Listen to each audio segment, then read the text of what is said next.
Hey everybody, the new expansion of Hearthstone is nearly here, so we can finally look at the cards. Saviors of Uldum, I believe is the name of the expansion. So if you want to look at it, you go into crafting mode, you click include uncraftable cards, and then you filter down here by Uldum. Last time we started by looking at the neutral cards. Last time we looked at the druid cards. So we have the 10 hunter cards now to look at for this recording. We're trying to see if these cards are specialized to the hunter and in some way synergize with the neutral cards. The hunter cards, of course, can't really interact with the druid cards much, so there's really no comparison there. So let's begin and hop to it. First thing we have is a 1-mana quest, technically spell card called Unseal the Vault.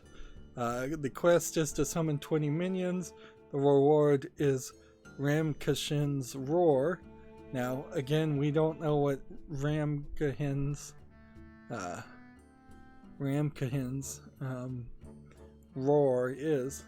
This expansion in particular is full of a bunch of made-up names that are slightly close to Egyptian names that I probably would better be able to pronounce. Like the quest in the druid, since you don't know what the reward card is, since they don't put a picture here or a description here of what those cards are, you won't know until you actually play it what it does. So this could be great, this could be terrible. Now it does put us in a kind of interesting position because we saw a new quest card for druid, we've seen a new quest card for hunter. That gives me the impression that we very possibly are going to see a new quest card for each of the heroes, whereas previously it's been 3 of the hero classes get quest cards and that's it for the past couple of expansions. I really can't say anything more about this card though, since I don't know what it does. Next we have a 2-mana spell called Pressure Plate. It's a secret spell. After your opponent casts a spell, destroy a random enemy minion. As a hunter, where you could play a ton of secrets, having one more secret is interesting to say the least. We are quickly approaching a point where you can have more secrets than you really would need in a hunter deck, but they work and they're fun, and hunter is known for his traps and his secrets as his main spell type of spell anyway, so that's thematically accurate. Next we have a 3-mana 1 attack 3 durability weapon, which this is the first weapon we've seen. Weapons have always gotten the short straw, quite frankly. In Hearthstone they were introduced and then they basically hated every kind of weapon and thought they were overpowered, and so then they've been trying to phase out with putting expansions in the wild and all the weapons, and now they're slowly, ever so slowly, introducing new weapons that they feel underpowered because they felt the other ones were overpowered. The creators of the game felt the original weapons were overpowered. So weapons have just never gotten a great foothold in the Hearthstone world, even though they are the major component here. That they're kind of like spells, but not really spells, and they should have been focused a lot more on than they have. So this weapon is called the Desert Spear. After your hero attacks, summon a 1/1 Locust with Rush. This is the second card that we've seen that summons 1/1 Locusts, but we haven't seen any spell that buffs or changes Locusts or gives them any kind of abilities. So I feel like they probably are not going to be very special or unique minions. Next we have a 3-mana spell called the Hunter's Pack. Add a random hunter, beast, secret, and weapon to your hand. Okay.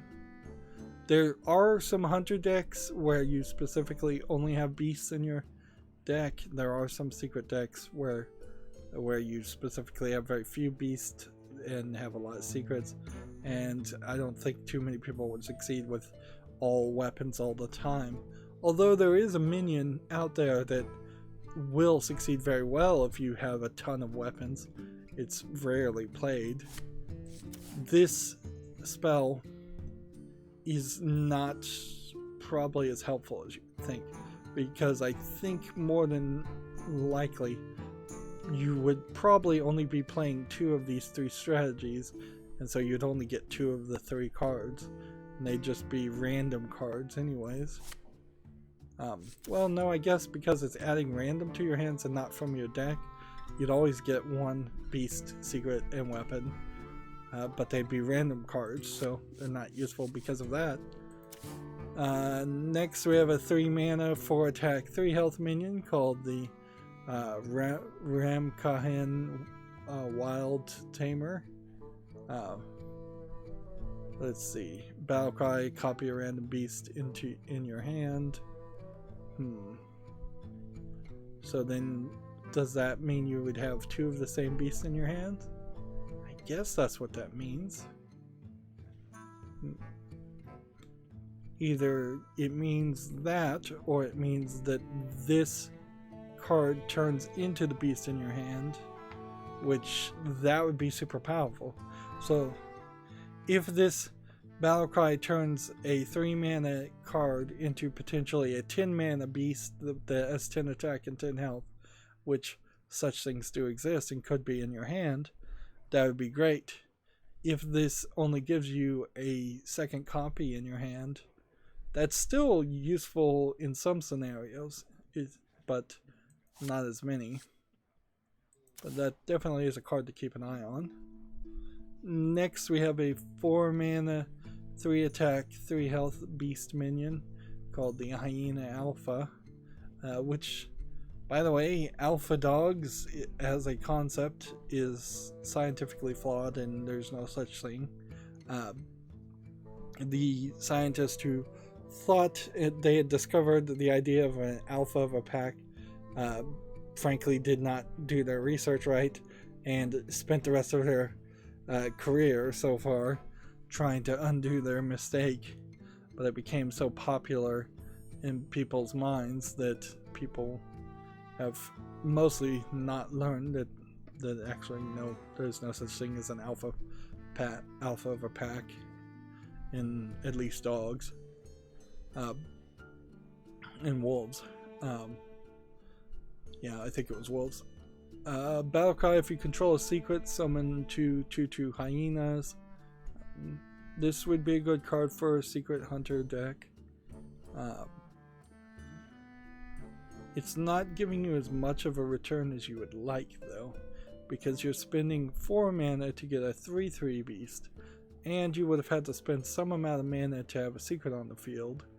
And then at that point, you're getting what is the equivalent of a 7/7 on the field, because you'd have 2/2 hyenas, so effectively 4/4, plus this 3/3 to make it 7/7. But it's not 1/7/7, it's spread apart amongst 3 minions, which is usually fine, but yeah, that's a hard combination to do the math on. You'd have to basically have a 2 mana secret on the field to get your money's worth for this combination. Next we have a 6 mana, 5 attack, 5 health beast called the Scarlet Web Weaver. Battle cry, reduce the cost of a random beast in your hand by 5. That's probably not too bad if there's a very specific high cost beast that you want to play. There might be something like that, but I would have to really go through all of the cards possible to try and figure out what that is. Potential synergy play here, either now or in the future. Next we have a 6 mana spell called Swarm of Locust. Summon 7/1/1 Locust with Rush. I was thinking a card like Swarm of Locust would come out, but it would do something more than just summon 7/1/1 Locust with Rush. The only thing I could maybe think is maybe Locusts just by default have poison in them, so they kill everything they attack. immediately. If we find out through gameplay that Locust by default always have poison, they're going to turn out to be a lot more useful than what they seem like right now. Because right now they seem like the equivalent of Sparks, which are just 1/1 minions with Rush, and Sparks are not that useful. Next we have a 6 mana, 6 attack, 9 health beast minion called the Wild Bloodstinger. Battlecry, summon a minion from your opponent's hand and then attack it. There's something to this idea, because for 6 mana you're getting 3 extra health, and you're pulling a card out of your opponent's hand before they're ready to play it, and probably killing it with 6 attack. The only thing I can think is, if you're going to play this kind of random strategy because you don't know what you're pulling out of your opponent's hand, there are going to be times in which you pull out something like the Lich King from your opponent's hand, which would not die by being attacked by this, and then be of great benefit to be on the field for your opponent. So this is a little too gambly, a little too random for a professional Hearthstone player. Next we have a 7 mana, 2 attack, 4 health legendary minion called the Dino Tamer Brawn. Battlecry, if your deck has no duplicates, summon King Crush. We can actually see King Crush, and so this is another legendary card that's actually really good. So we're starting to see a pattern here. While most of the cards, in all fairness, are kind of just blah and nothing, each hero class seems to be doing a good job of giving you a new quest card and a new legendary card that is really, really good. And that seems to be their focus. And if I was to type in King Crush with a K, I believe is how that's spelled, it's gonna come over here and show me King Crush again. But I think if I look at all the cards, yeah, King Crush is a 9 mana, 8 attack, 8 health legendary from the classic set. So that is not a bad card to summon on top of this. Although this is pretty weak as attack and health goes, and it is also requiring you to have no duplicates in your deck. So what you would want to do if you were going to do something like that is, if you type in the key phrase double, there's, I believe, not that card, not that card, not that card, not that card, not that card, not that card. So it must not be the key phrase double, it must be under summon. There's a card out here, and I won't ever be able to find it, that will summon 2 of your Battlecry cards. Let's see, Battlecry. There is a card somewhere around here that doubles your Battlecries, but you would have to have that in the deck too, and I can't even find it because just way too many things out here, and it could be a wild card. So it's there is a card I know exists. Let me just leave it at that.